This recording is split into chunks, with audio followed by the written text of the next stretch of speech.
Selamat pagi semuanya.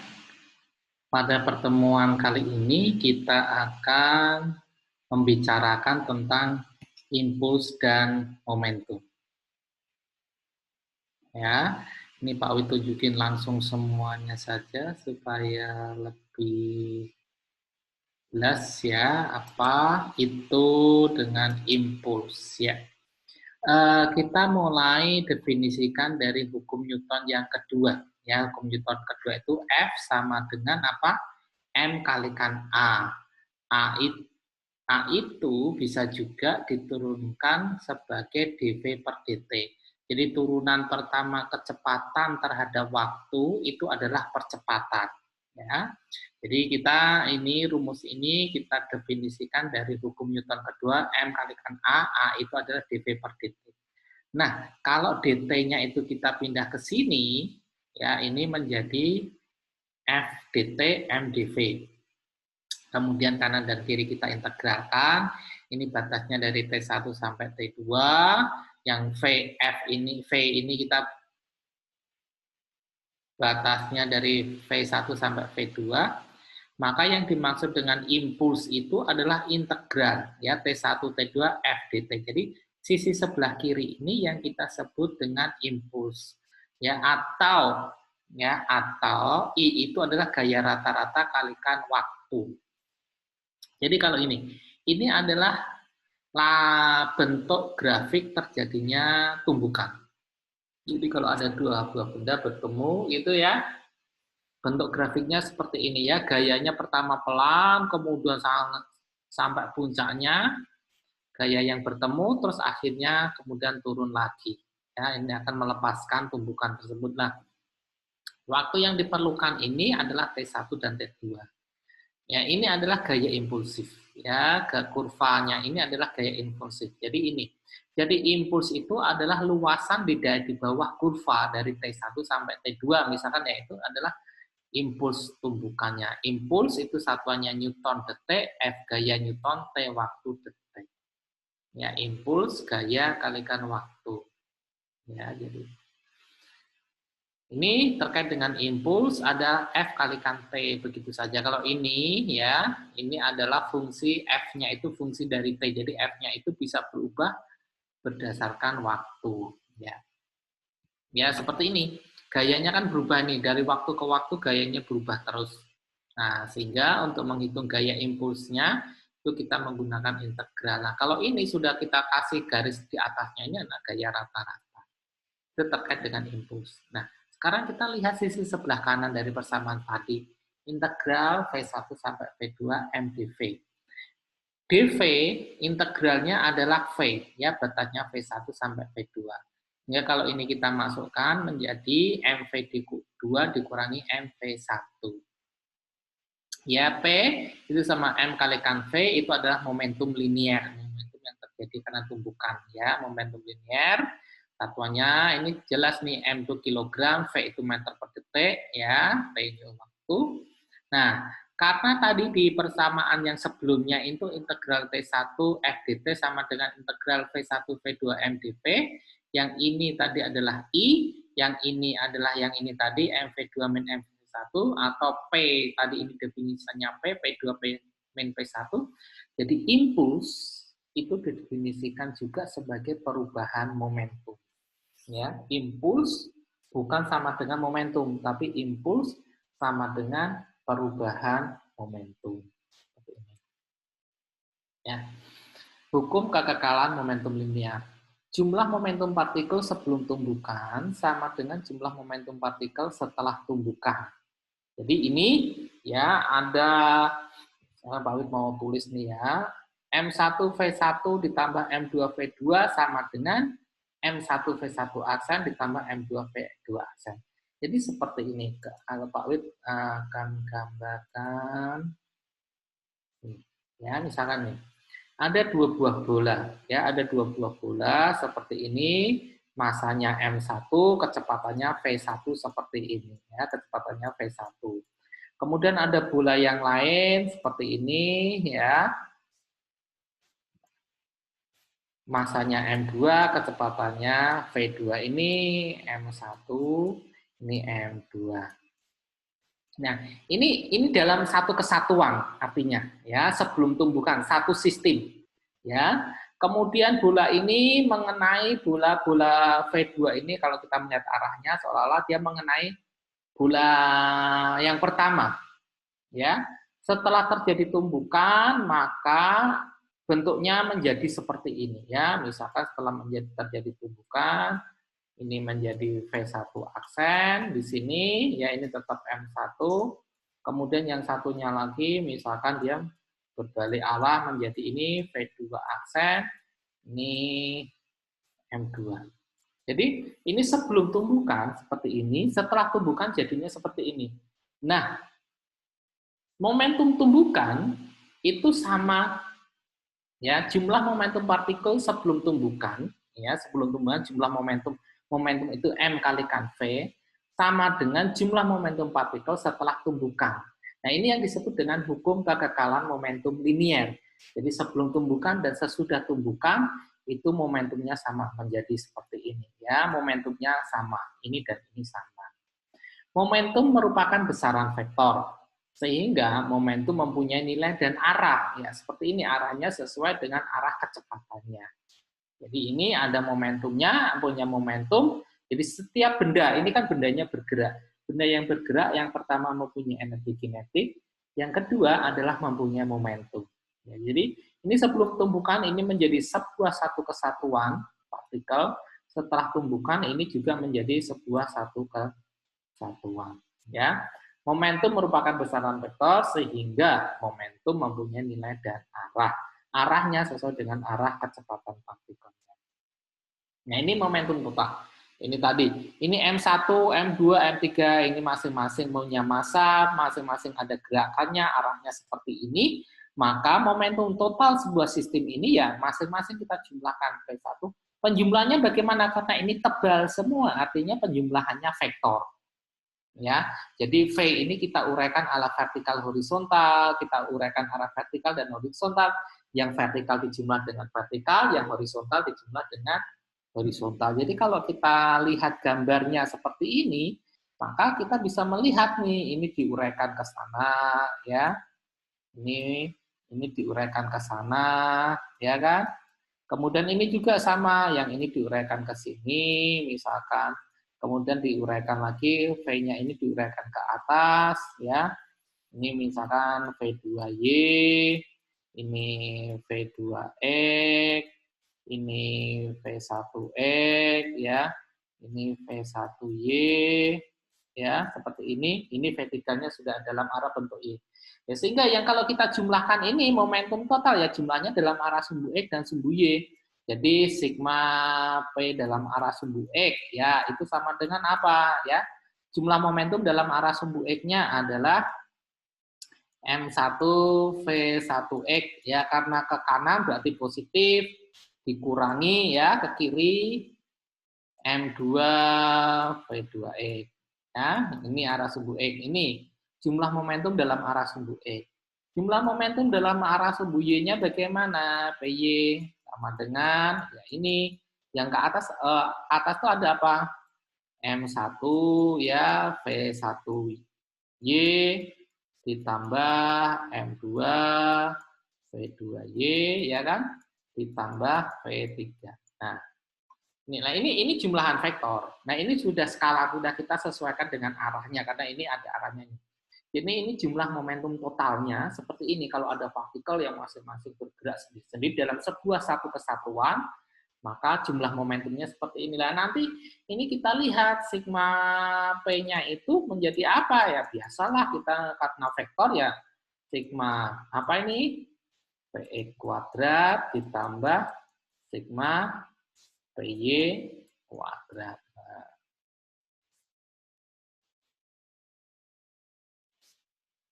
Ya, ini resultannya. Resultan dari P-nya adalah ini. Ya, oke. Nah, jadi kalau kita berbicara tentang momentum, artinya kita berbicara dengan tumbukan. Nah, tumbukan itu ada beberapa macam ya, ada tumbukan elastis, tidak elastis ya, hanya tumbukan sebagian. Ya, kita lihat nih, Pada tumbukan elastis itu berlaku hukum kekekalan momentum. Jadi momentum sebelum tumbukan sama dengan momentum setelah tumbukan. Pada tumbukan elastis juga berlaku hukum kekekalan energi kinetik.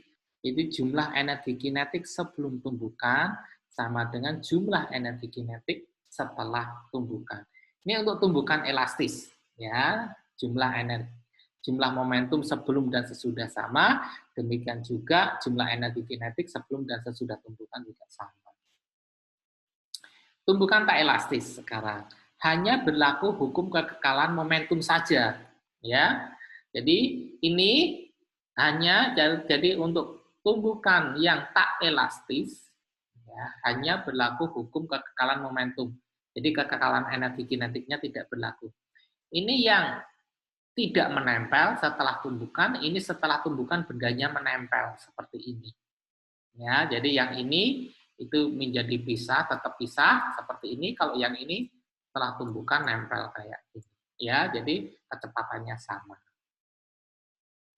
Momentum sebelum tumbukan sama dengan momentum sesudah tumbukan. Ya, jadi pada tumbukan itu selalu berlaku hukum kekekalan momentum. Untuk yang elastis berlaku juga, ada tambahan berlaku juga hukum kekekalan energi kinetik. Nah, ini adalah koefisien elastisitas atau koefisien restitusi ya, diturunkan V2 min V1 per V2 aksen min V1 aksen dituliskan. Nah, ini bisa diturunkan, Anda lihat saja di buku Szymanski bagaimana penurunannya sehingga bisa mendapatkan dari E itu sama dengan minus V2 min V1 dan nilai E ini bernilai dari berapa? Nilai E ini nilainya 0 sampai 1, ada nggak nih? Oh, nggak ada ya. Jadi E ini nilainya antara 0 sampai 1 ini ya. 1 ini atau 0. Jadi kalau 0 itu tidak elastis, nempel, kalau I itu elastis. Ya, yang ini diantaranya bisa sebagian, elastis sebagian. Contoh, sebutir peluru bermasa 0,05 kg. Ya, kita langsung contoh saja ya. Bergerak dengan kecepatan 400 meter per detik, menembus 0,1 meter ke dalam sebuah balok kayu yang diam. Anggap apa yang konstan? Ketutupan Pak Wid. Anggap perlambatannya konstan. Hitunglah impuls tumbukan. Nah, jadi ada sebutir peluru ya yang bergerak dengan kecepatan 400 meter per detik, masanya sekian, menembus ya mengenai sebuah balok kayu yang diam dan masuk ke dalamnya. Jadi kalau Pak Wid gambarkan di sini, ini ada balok kayu yang diam ya. Kemudian ada peluru di sini. Nah, kemudian dia masuk ke sini sampai ke dalam, jadi berjalan sampai ke sini. Ya, misalkan seperti itu. Nah, kita hapus dulu yang dalam. Ini kondisi sebelum tumbukan. Ya, kondisi sebelum tumbukan tuh kayak gini. Setelah tumbukan kondisinya seperti apa? Ya, setelah tumbukan pelurunya bersarang di dalam balok ini setelah tumbukan seperti ini. Ya, ini kondisi akhirnya. Ini nempel jadi satu, jadi pelurunya bersarang di dalam balok. Nah, ada perlambatan ya, konstan. Hitunglah impuls tumbukan. Impuls ya, ingat ya, impuls I itu adalah F kali kante. Nah, perhatikan kenapa kita menggunakan ini. Jadi, yang ditanya adalah impuls. Ya, impuls itu adalah gaya dikalikan waktu, ini gaya rata-rata. Jadi untuk menghitung impuls, maka kita harus tahu gayanya, kita tahu waktunya. Gaya saat terjadi tumbukan dan lamanya waktu terjadi tumbukan. Jadi lamanya waktu saat peluru menyentuh permukaan sampai berhenti di sini.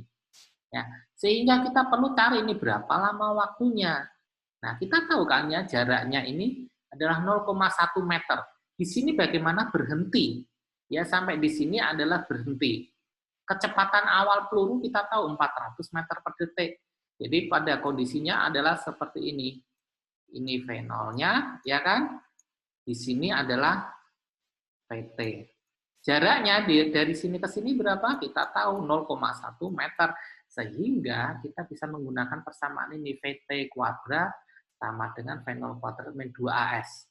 VT-nya 0, di sini berhenti, V0-nya 400, 2, A-nya dicari, S-nya 0,1. Kita dapat A-nya perlambatannya minus, ya, kalau nggak salah hitungan Pak Wid, ya. Kalau balik salah mulu. Ya, 800.000. Betul ya? 8, nolnya jadi 4. Ya, 8, nolnya jadi 4. Ini nolnya kebanyakan 1 nih. Ya, benar nggak? Ya, 8, terus dibagi 0,1 jadi 0,5. Ya, oke. 4 kuadrat 16 bagi 2. Jadi hasilnya ini. Ya, kalau kita masukkan angka-angkanya, kita hitung hasilnya ini. Nah, dari sini kita bisa menghitung waktunya dari sini ke sini itu berapa lama waktunya sih? Waktunya berapa lama? VT sama dengan V0 plus AT. VT-nya 0, V0-nya ini, A-nya dapat tadi, T-nya dapat. Nah, ini T-nya sekian. Nah, benar ya, peluru itu cepat banget ya. Kecepatan waktu yang diperlukan hanya 5 kali 10 pangkat minus 4 detik untuk bergerak dari sini ke sini. Nah, ini dari sini ke sini yang muncul adalah gaya gesek. Berapa gayanya? Gaya gesek muncul dari hukum Newton kedua. F sama dengan M kalikan A. F-nya minus FK, M-nya itu massa peluru, A-nya itu perlambatannya konstan tadi. Kita dapatkan gaya geseknya itu 40.000 Newton.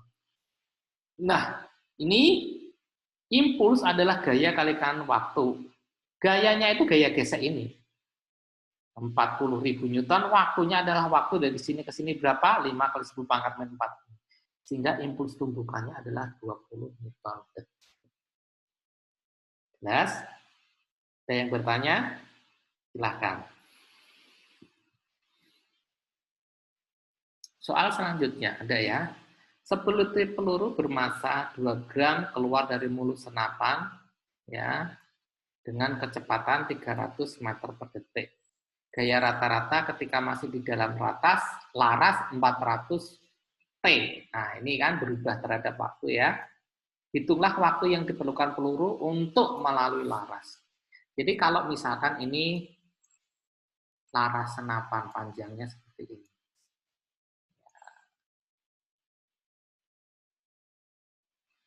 Nah, misalkan seperti ini laras senapan.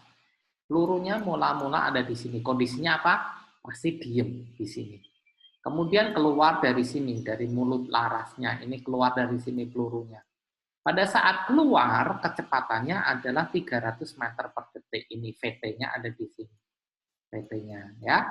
V0-nya ini adalah 0 ya, dari awal diam. Waktunya berapa lama dari sini ke sini? Ya. Kalau gayanya, hitunglah waktu yang diperlukan peluru untuk melalui laras. Jadi dari sini ke sini itu perlu waktu berapa lama? Ya, di mana selama menempuh jalan di dalam senapan ini gayanya 400 T. Ingat ya, I adalah perubahan momentum. I sama dengan MVT min MV0. Perubahan momentum ini momentum awalnya, ini momentum akhirnya dari peluru tersebut. Ya, MVT min MV0. Ya, VT kurangi V0 sehingga ini I-nya sekian. Bisa kita hitung. I itu sama dengan integral FT dt. Nah, kita tidak menggunakan F rata-rata lagi karena apa? Kecepatannya ini berubah nih ya. Kecepatannya ini berubah terhadap waktu. Nah, ini waktunya dari mana? Dari kondisi diam sampai kondisi T melewati ini. Nah, 400 T dt integral F-nya kita masukkan, 400 T dt integral 400 T itu apa?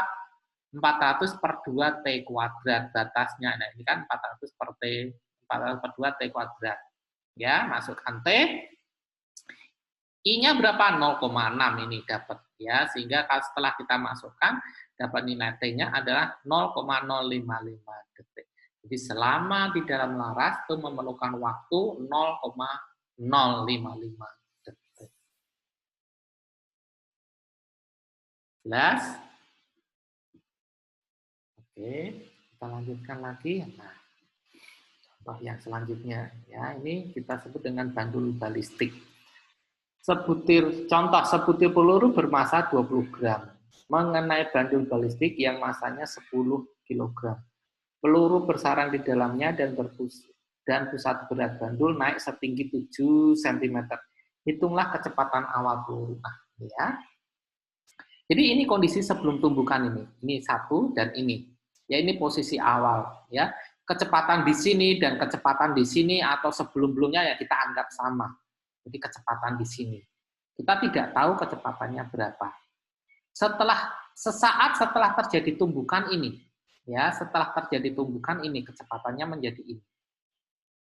Ya kan? Ini sebelum tumbukan, setelah tumbukan menjadi ini. Setelah tumbukan, kemudian bedanya naik lagi, setinggi 7 cm, ya, naik setinggi 7 cm.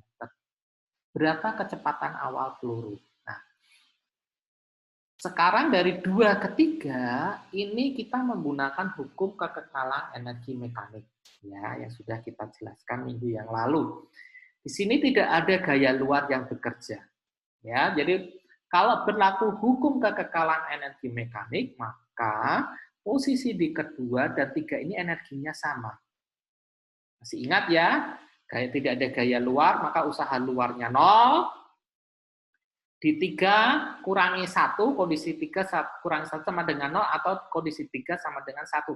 Di sini tidak ada pegasnya, maka pegasnya kita hilangkan saja. Tinggal setengah MV3 kuadrat ditambah MGH, dikurangi setengah MV2 kuadrat ditambah MGH2 sama dengan 0. Siapa yang 0 di sini? Oh, ini kalau ini dianggap dasarnya H20, berarti ini 0. Di sini siapa yang 0? Energi kinetiknya, karena di sini kecepatannya 0, berarti ini tinggal dianggap 0. Sehingga 3 kita hanya punya ini dan ini. Ya, 2 ini aja. Nah, kita hitung. Ya, ini tadi dianggap 0, ini dianggap 0. Ini lengkap, MGH masanya ada, gravitasinya ada, tingginya ada. Ini setengah, ada masanya, V2 kuadrat ini masanya kemana? Bisa dicoret ternyata masanya ini dan masanya ini dicoret, tinggal G dan H3 saja, 10 kali 0,02. Pak Wid masuk ini satuan-satunya agak ribet ya. Tapi akhirnya kita mendapatkan V2. V2 itu adalah kecepatan sesaat setelah tumbukan, 1,18 meter per detik. Jadi kecepatan di sini ya, di sini ini adalah 1,18 meter per detik. Ini. Nah, sekarang kita menggunakan ini sebelum tumbukan sama dengan sesudah tumbukan. Jadi Pak Wid tadi bilang ini sebelum tumbukannya, ya, yang ini adalah sesudah tumbukan. Sebelum tumbukan sama dengan sesudah tumbukan. Sebelum tumbukan massa peluru, V peluru, massa bandul, V bandul. Sebelum tumbukan V bandulnya 0. Setelah tumbukan adalah ini massa pelurunya, ini massa bandulnya, ada kan? Massa bandulnya 10 kilo. Sehingga kecepatan ada. Kalau kita sudah masukkan semuanya, angka-angkanya kita bisa menghitung kecepatan awal pelurunya adalah ini. Jelas? Ini bisa juga diaplikasikan pada pegas, pada yang lain-lainnya. Ya, dikerjakan. Ini tugasnya. Ya, nomor berapa ini? Nomor 89, 18, 89, sedikit. Ya. Ada pertanyaan? Kalau tidak, Pak Fit akhiri sampai di sini. Tolong dikerjakan soalnya. Kalau masih ada yang belum jelas, kita akan diskusikan lagi. Terima kasih. Selamat siang.